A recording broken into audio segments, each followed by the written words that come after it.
Hey, good morning to everybody. Now look at what we have here. This is the brand new Honda HRV or Vezel. Hi, welcome to this new episode. Now listen up.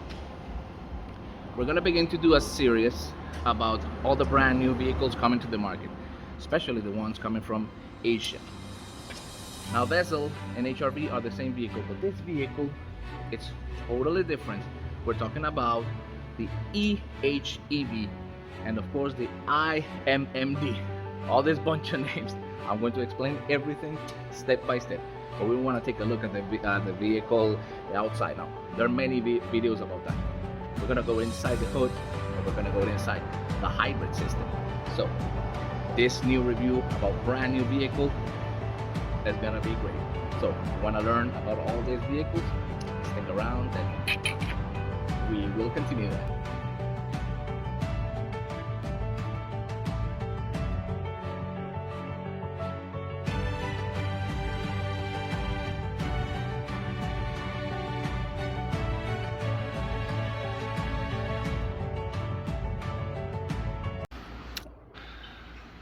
All right, as I said, if you look at the YouTube videos, you will find many videos about the features and all this bunch of craps that you find that very easy. But let's get under the hood. And then one of the first thing I just found, all right, is that finally, hi again, Honda got rid of that stupid Earth Dreams technology. In other words, they took away the GDI system. I have to congratulate them. I'm not saying that's not efficient, but it gives too much trouble. We're talking about reliability, okay? So they took away the how do you call this? The GDI system, okay, gasoline direct injection, and they just put a normal multi-pore fuel injection system. Now let's take a look because look at what we have here. We have a receiver from the high voltage battery and a big controller. This is the inverter assembly. Well, let's take a quick deep dive into this system. All right, let me put it on the lift. All right, so we got the 12-volt battery over here. We've got, like what it seems, the hybrid system cooling. All right, we have over here, look, a high voltage cable of DC coming from the battery. But look, you know what this is? The DC converter outlet. All right, but then we're trying to look for below. Let me see. Give me a second. There's directly the transaxle, but I don't see any high voltage cables. You know what that means, right? Especially because of this cooling system. This is telling me clearly that we have a DC to DC converter integrated in the inverter assembly. Well, why? Well, because right here we have the cooling system that, of course, this must be for sure the set of transistors of IGBT to control the electric motors. But you have to remember the new technology of the Honda hybrid system, which is, they call it the EHEV, which is electric drive hybrid electric vehicle and or intelligent multi-mode drive. They finally got rid of that, once again, stupid dual clutch system. That is, well, it still is one of the worst nightmares that any Vezel or HRV hybrid users have with this vehicle. No more dual clutch to this vehicle, which is a very nice thing. In other words, I'm not telling you guys that the old Vezel is not a bad vehicle. They're very efficient, but reliability gives too much trouble. And of course, as you can see, I'm not a big fan of those vehicles. But so far, when it comes to the technical point of view, this looking very nice. Let's keep looking to the engine. All right, so we have, first of all, let's see if we can identify, you know what this is? The normal hose line coming directly to the injector ports. All right, we have, of course, the high voltage cable that comes directly from the battery to the AC compressor. All right, the normal AC compressor. A totally brand new engine. I wish I could take it apart, but of course we won't. Remember, this is just a little, more deep technical point of view. Okay, the ABS. We have the power control unit. All right, and this is a slight, little more technical view of the brand new Honda Vezel hybrid or HRV hybrid. So let's continue. All right, just with this 4 clips over here, I just took out the intake, where of course you can see here clearly the airflow sensor. All right, so let's take a look at it's a totally different air filter, right? And what I want to do, I want to take out this cover. Let's take it out. So once we took off the cover, the only thing that I'm going to say is congratulations, Honda, and thank you. You got rid of the GDI system. So we have the normal multi-point fuel injection, which is way much more reliable. I'm not talking about efficiency, but reliability. Let's continue. All right, the throttle body with this cooling system right here, pretty much accessible and serviceable. The injectors, super easy to be serviceable, right? Very accessible. The ignition coil packs as well, all right? Denso, very nice. Okay, so we have the normal GDI here in the back. I'm sorry, the GDI, the EGR. Sorry, I got confused. All right, but I think we see enough from this part. We really wanted to see, one of the most important things is, did it have or not the gasoline direct injection? The answer is here now. It doesn't have it. So let's continue. Let's get under the vehicle. Now, one other thing that I can clearly see over here, and look, the inverter assembly with converter, it's all integrated with the transaxle.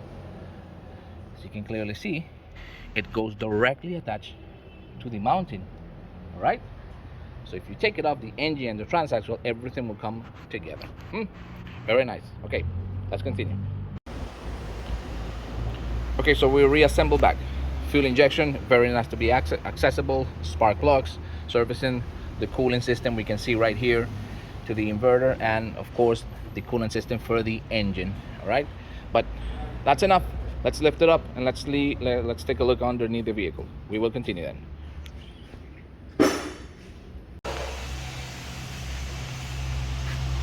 Now the back is exactly the same as the old model. All right, the exhaust coming here from the sides, just like the old model. All right, and then we have a little access to the drive system. Okay, definitely some changes with this unit, but then I want to take a deeper look between the engine and the transmission. So I'm gonna have to take out this undercover. So let's continue. Okay, so once I unscrew and all the clips, I have fully access. So the engine, quite similar, but with some very big changes, right? Especially because of the fuel injection system. So we have access to the oil filter and the little bolt to change the oil. Okay, we have this little cover over here, which I'm gonna take it out, see what we have here. But then, as you can see, this is a complete, totally redesigned transaxle. But then let's see what we have here. We have a bunch of solenoids. Okay, we have another sensor over here. Would be this pressure sensor, a level sensor. Difficult to know. This one definitely looks like resolver. This one probably speed sensor. All right, the reason why you're seeing some solenoids in this system, because they added, of course, they got rid of the dual clutch system and they added now 2 electric motors. Not similar to Toyota, this is totally different. This works with 2 electric motors and a clutch assembly between motor generator 1 and motor generator number 2. So they still have a clutch system, but the clutch system is fully hydraulic. It works, everything, it's inside the transaxle, which is way much better than the dual clutch. Okay, so let's continue then. Okay, so the solenoids, but as we can see that this is the integration of the inverter assembly directly to the transaxle. They're not the single unit, they're not the single housing, but they're assembled together. All right, so we have the AC compressor, and we have, of course, the water pump, which is I think it's the same water pump from the last engine. So basically, this is the basic review from underneath the vehicle, so you can see what is surface level. But we can clearly see, all right, cooling hoses right here. I'll show you.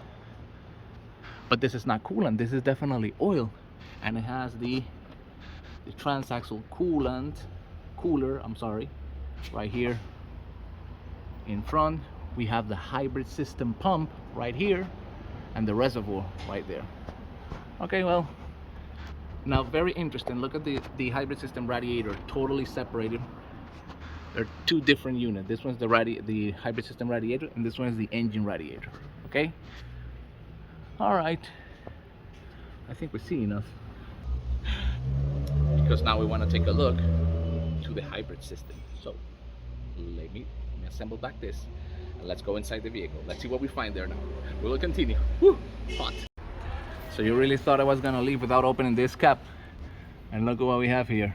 This is the flywheel, but the flywheel in this case, it's a clutch damper, but nothing related to the dual clutch. This is just a normal clutch absorber damper to absorb vibrations and torque. No more dual clutch. Thank you, Honda. I really appreciate that. All right, let me put it back, and this vehicle is going down. So we will continue then. So before I assemble back the cover, which this one, I forgot to mention something. Of course, this is the same engine, but with some redesign details. But we can clearly see over here was supposed to be the starter motor. That the vezel before this one, HRV before this one, even being hybrid, it was also using a starter motor. This is gone over here. Now why? Well, because this vehicle now uses a motor generator number 1 directly attached to the internal combustion engine, separated by a hydraulic clutch assembly now from motor generator number 2. But this one doesn't use power split device. This one runs on full electrical power. That means who really drives this vehicle under normal conditions, it's just an electric motor. No dual clutch, no nothing. Okay, now when you reach certain speed or require some power, the internal combustion engine will give power to the motor generator number 1 and feed motor generator number 2 until you reach what we call cruising speed. A high speed, yes, it will engage now the clutch damper, or I'm sorry, the clutch assembly, hydraulic clutch assembly, and then you will be able to drive at a high speed. We could call it this a mechanical overdrive. All right, so that's the only way that you will connect the internal combustion engine to the motor generator number 2. So let's continue then. Let me assemble this and let's get inside the vehicle. Let's take a look to the hybrid system now. Coming to the back. All right, let's see. Definitely nothing here. And then, hey, look what we have here. All right, a suction ventilation. Let me see, does it have any filtering? Nope, I don't see any filter here. But right on the back side of the seat, very similar to the previous model of vezel and HRV, there is a suction ventilation for the high voltage battery, which is telling us that the high voltage battery is located probably in the same place in the back. So let's open up the trunk and let's take a look. We'll continue then. All right. Oh, sorry. All right.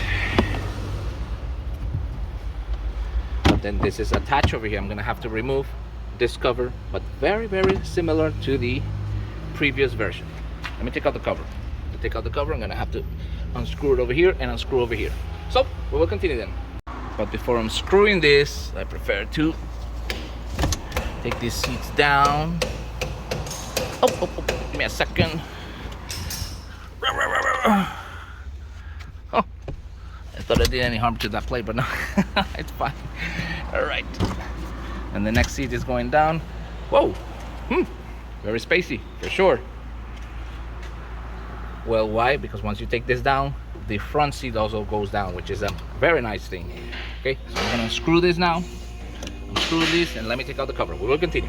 All right, so we took it off and we can clearly see what seems to be the high voltage battery, but let's take out this one as well. All right. So what it looks like, very similar to the previous model. The ventilation, suction ventilation comes inside this unit and enters right here to the high voltage battery. So this is the cooling inlet from the battery. All right, I'm not seeing any exhaust yet, but we want to take a look at it. So the first thing I'm gonna do, I'm definitely gonna have to open this and take off the service plug rig, which I suppose obviously it should be right here. Let's take it out. Once it's unscrewed, we can clearly see what we have here. It's the service plug grip. So on and off position clearly says over here, and then all right, I can extract the service plug grip, which is not a fuse, it's just a bridge, as well as the interlock connection. Okay, so it's off. But then look at what we have here. This little unscrewing tool. Nah, they didn't copy Toyota. Who said that? All right, let me take this tool out because I gotta use both my hands, and let's take a quick look inside the battery. We will continue then. So once we took out this cover with some star screwdriver, I'm gonna take out this one as well, and this one seems to be the definitely communication and control. And right underneath this, there should be, yes, here is definitely the high voltage connection to the inverter assembly from the battery. So let me take it out. Let's continue then. Okay, so this is how far we reach. We can clearly see, let me show you, there it is, the battery cooling fan sucks right in here and blows out directly from this case out to the front, and probably this side, the exhaust. And what we can clearly see who is here, that's the battery junction blocks. All right, located in a very similar place of the old one. Now I'm not gonna take apart the battery and open it up, but I can just clearly see that the battery is definitely a stronger battery, but smaller because she doesn't have any more the inverter assembly, nothing. So I'm pretty sure over here should be the normal stacks with the cooling system. All right, let me see. Yep, it's a little less than 1 kilowatt hour. So oh no, it has the same power that the old one.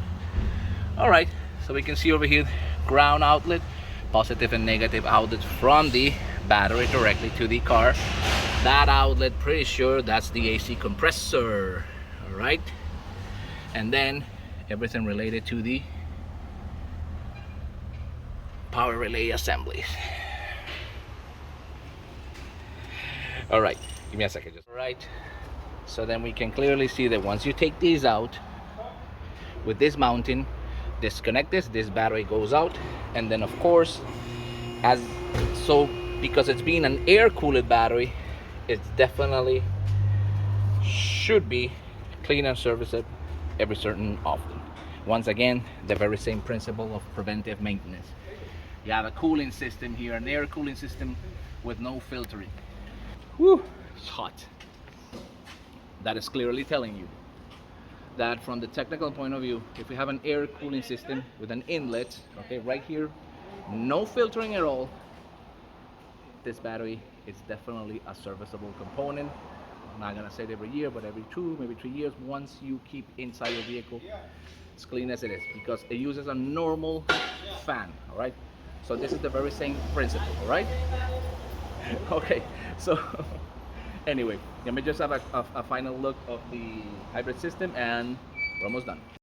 Right. Okay, so this is the back of the brand new HRV. So from the technical point of view, very similar to the older version, but with no clutch assembly, which that is a very, very nice thing. All right, so let me know what you think in the comments about this vehicle. It's a very nice, I like it. I'm not a big fan of Honda because of their, lately they've been giving too much trouble with that Earth Dream system, or I would say Earth Nightmare. But definitely it's a very, very nice improvement from the technical point of view with the brand new Honda Vezel Hybrid and HRV Hybrid. Thank you so much for watching. I'll see you guys in the very next episode. Bye bye, stay tuned, way much great videos are coming. I'll see you then.